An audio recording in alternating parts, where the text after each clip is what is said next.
तो 5.3 में मैंने आपको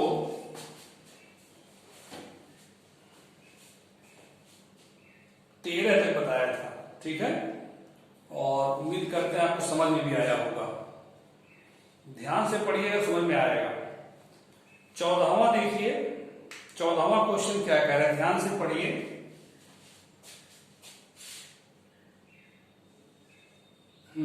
चौदहवां कह रहा है कि 0 और 50 के बीच,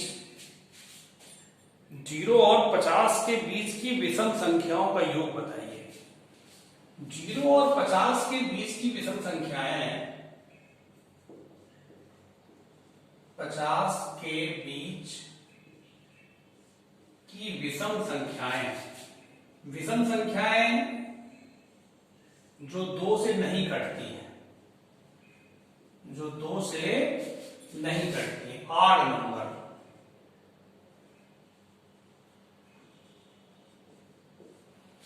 विषम संख्याएं कौन होंगी? 1, 3, 5 डॉट डॉट डॉट लास्ट में 49 होगा। 50 के बीच में, बीच में मतलब 50 के पहले, 0 के बाद और 50 के पहले। क्यों? 0 और 50 के बीच की विषम संख्याएं ही होंगी ना, 1, 3, 5 डॉट डॉट डॉट 19। इनका योगफल बताना है, इनका योग बताना है, कितना इनका जोड़ होगा। तो इसमें हमको पदों की संख्या नहीं मालूम है, कितने पद होंगे ये नहीं मालूम है, तो पदों की संख्या पहले ज्ञात करनी पड़ेगी। क्योंकि योगफल के सूत्र में आप देखते हैं कि n अवश्य आता है, SN बराबर n बटा 2 ब्रैकेट में 2a धन n minus 1 into D, n आया ना। और दूसरा सूत्र क्या है? SN बराबर n बटा 2 a प्लस n। तो n दोनों सूत्र में आता है। n माने पदों की संख्या। बिना पदों की संख्या ज्ञात किए आप ये सवाल नहीं लगा पाएंगे। तो पहले n ज्ञात करना पड़ेगा। उसके लिए देखिए कैसे होगा। ये आपका है a, प्रथम पद बराबर 1, d बराबर होता है द्वितीय पद माइनस प्रथम पद, 3 माइनस 1 2 हो जाएगा। अंतिम पद आपको पता है l बराबर 49, अंतिम पद। सूत्र आप लगाएंगे, अंतिम पद l बराबर होता है a plus n minus 1 into D. यनवा पद बराबर होता है, यनवा पद को अंतिम पद भी कहते हैं। तो l बराबर 49। देखिए पूर्व के वीडियो से आप जब समझ करके आगे बढ़ेंगे तभी अच्छा समझ में आएगा। कोई अगर पार्ट 5 देख रहा है, मान लीजिए 5वें पार्ट को देख रहा है और चौथा तीसरा पढ़ा ही नहीं, तो उसको कुछ नहीं समझ में आएगा। तो आप पार्ट वाइज क्रमशः वीडियो देखिए, तब समझ में आएगा, जैसे क्लास पढ़ते हैं। समझ गए? तो l बराबर 49 और a बराबर 1। n का मान निकालना ही है, d का मान कितना? 2। देखिए तो 1 इधर करिए, 49 माइनस 1 हो जाएगा n माइनस 1 इंटू 2, 48। अब ये 2 इधर करिए, 48 बटा 2 हो जाएगा। n माइनस 1 बराबर 48 बटा 2। तो 48 बटा 2 का मतलब 24। तो 1 इधर जाएगा तो प्लस हो जाएगा, तो n बराबर 25। इसका मतलब 1 से लेके 49 तक 25 पद होंगे। अब योगफल ज्ञात कर दीजिए। योगफल में छोटा वाला सूत्र लगाइए, SN बराबर n बटा 2 a प्लस n। तो n कितना आया? 25। तो n की जगह 25 भर दें, 25 बटा 2। a माने प्रथम पद 1 है, और l माने अंतिम पद 49 है। तो 25 बटा 2 और ये 1 49 जोड़िए, 50 हो गया। 2 से काटेंगे 50 को तो 25 आ जाएगा। 25 का गुणा कराएंगे, 625 आ गया। ये आपका आंसर हो गया, नोट कर लीजिए, ठीक है। तो ऐसे ज्ञात किया जाता है। 15वां क्वेश्चन देखिएगा, इबारती प्रश्न अब आ गए।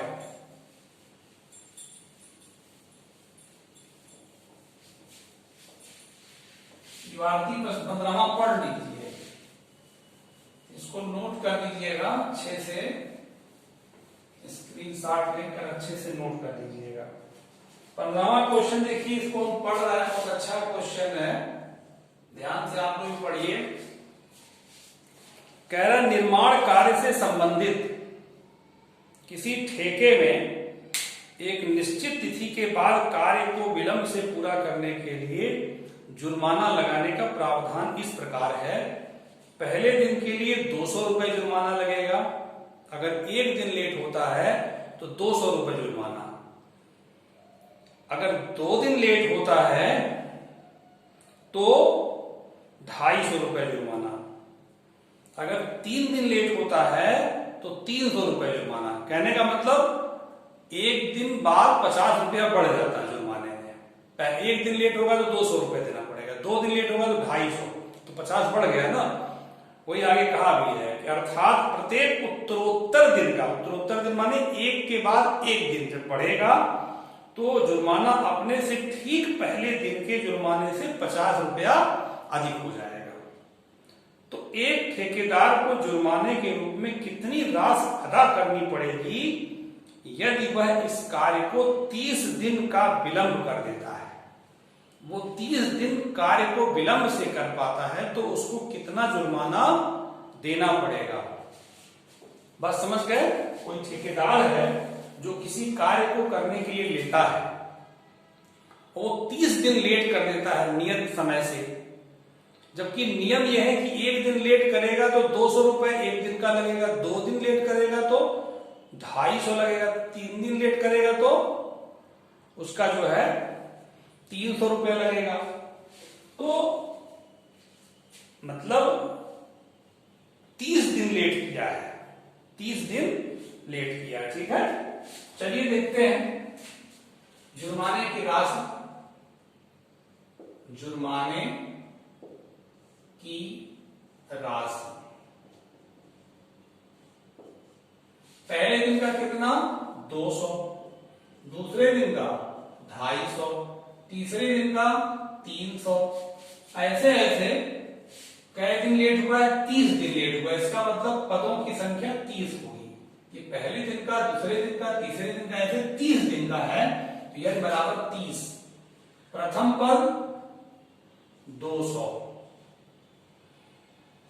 उसके बाद डी कितना होगा? सार्वांतर, द्वितीय पद माइनस प्रथम पद, दूसरे पद में से पहला पद घटाएंगे तो 50 आएगा, 50 का अंतर है, ठीक है।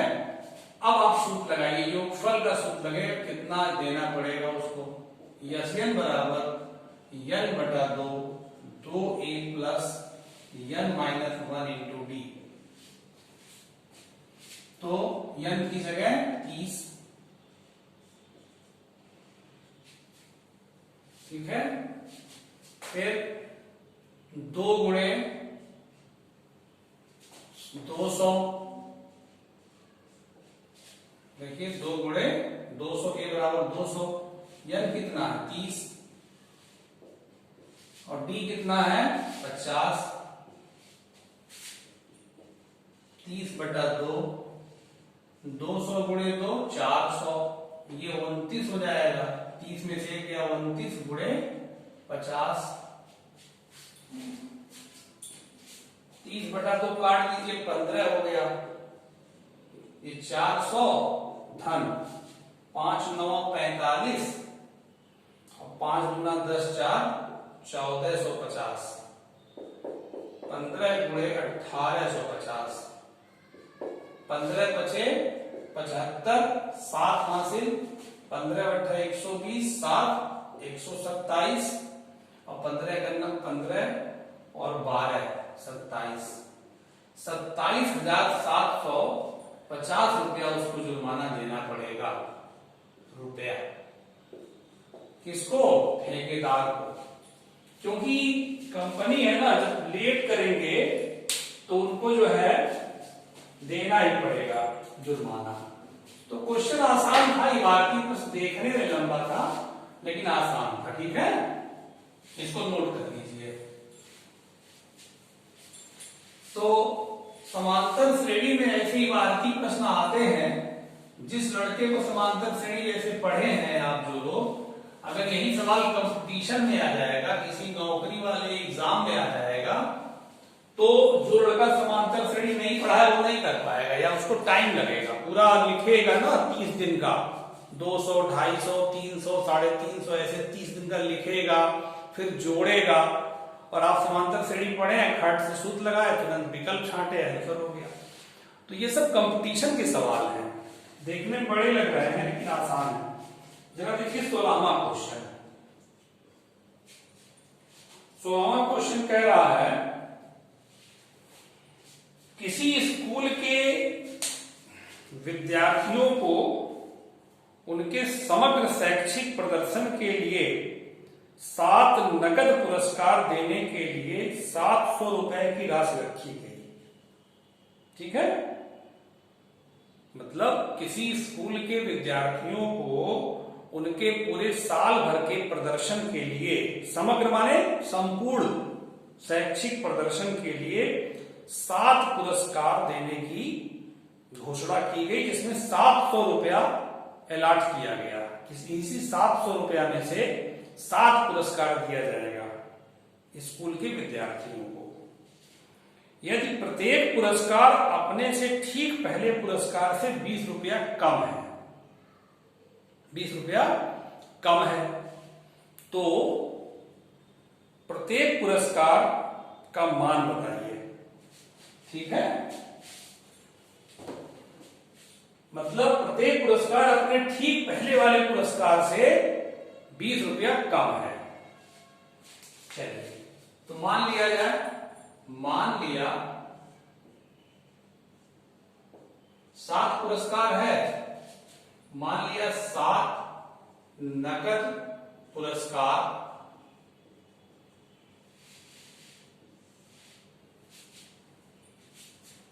चलिए माना जाए। ए मान लीजिए A+20 या A-20 मान लीजिए, क्या दिक्कत है, A-40, मतलब इससे 20 कम ये है, फिर इससे 20 कम ये है। समझिए बात को, ये कहा है कि प्रत्येक पुरस्कार अपने से ठीक पहले पुरस्कार से, मतलब ये वाला पुरस्कार इससे 20 कम है, फिर ये वाला इससे 20 कम है, मतलब 20 लगातार कम करते चाहिए। सबसे पहले वाला लड़का ज्यादा पुरस्कार पाएगा, सबसे ज्यादा ये पाएगा, उससे 20 कम दूसरा वाला, उससे 20 कम तीसरा वाला, उससे 20 कम चौथा वाला, ऐसे ऐसे करना है। सवाल में कहा है, देखिए यह निर्णय लिया गया कि प्रत्येक कक्षा का यदि प्रत्येक पुरस्कार अपने से ठीक पहले पुरस्कार से 20 रुपया कम है, पहले वाले से 20 कम, इससे 20 कम, फिर इससे 20 कम करिए, फिर इससे 20 कम करिए, 1 2 3 4 5 हो गया, फिर इससे 20 कम करिए। भाई 20 कम करेंगे तो 40 में कम हो जाएगा, है? फिर 20 कम करेंगे तो 60 कम हो जाएगा, फिर 20 कम करेंगे 80 कम हो जाएगा, फिर 20 कम करेंगे 120 कम हो जाएगा, है? ठीक है, 1 2 3 4 5 6 7, ये सातों पुरस्कार का योग कितना है? 700। प्रश्नानुसार 7 नकद पुरस्कार का योग कितना है? 700 रुपया। पुरस्कारों का योग बराबर 700 रुपया। अब ये सातों जोड़िए तो A+, A-20, A-40, A-60, A-80, A-100, A-120 equal to 700। ए कितनी बार देखिए, 7 बार ए होगा, 1 2 3 4 5 6 7, 7 ए हो गया। अब ये जोड़िए -20 -40 -60 -60 -120 और -200 -300 -420। -420। 420 संख्या बड़ा खतरनाक संख्या है। अब क्या करिएगा, आ गया है तो स्वीकार करिए। -420 उधर जाएगा, 700 धन 420, 7 a बराबर 1120, तो a बराबर 1120 बटा 7। काटिए, 7 एकम 7, बचा कितना 4, 7 6 42, 160। a बराबर 160 आ गया। इसका मतलब पहला छात्र जो है 160 रुपया पाएगा। उसके बाद घटाते जाइए, यही लिख दें। अतः 7 नगद पुरस्कार इस प्रकार होंगे, इस प्रकार होंगे। किस प्रकार होंगे? a बराबर 160 यहां भरिए, फिर 160 माइनस 20 कितना हो जाएगा 140, फिर 160 माइनस 40 120, फिर 160 माइनस 60 100, फिर 160 माइनस 80 80 हो जाएगा, फिर 160 माइनस 100 60, फिर 160 माइनस 120 40। तो सबसे लास्ट वाला लड़का 40 रुपया पाएगा और सबसे पहला वाला लड़का 160 रुपया पाएगा। इनको जोड़िएगा आप ना तो 700 रुपया आएगा। तो ये क्वेश्चन आपके समझ में आ गया अच्छे से, तो ऐसे लगाइएगा, ठीक ना। तो क्वेश्चन आसान है, इबारती प्रश्न है, देखने में बड़ा लग रहा है, पढ़ेंगे ध्यान से तो आपको इबारती प्रश्न समझ में आएगा। तो अब देखिए 16 तक हो गया, ठीक ना। अब 17 18 19 20 ये 4 क्वेश्चन बचे हुए हैं और चारों ये इंपॉर्टेंट हैं, अच्छे से समझना है, ठीक है। तो ये मैं आपको नेक्स्ट वीडियो में चारों क्वेश्चन बता दूंगा, ठीक ना। यहां तक आप अच्छे समझ में लगा लीजिए, इसको नोट कर लीजिए, इसको नोट कर लीजिएगा। फिर आपसे हम नेक्स्ट वीडियो में मिलते हैं, ठीक है बेटा, ओके।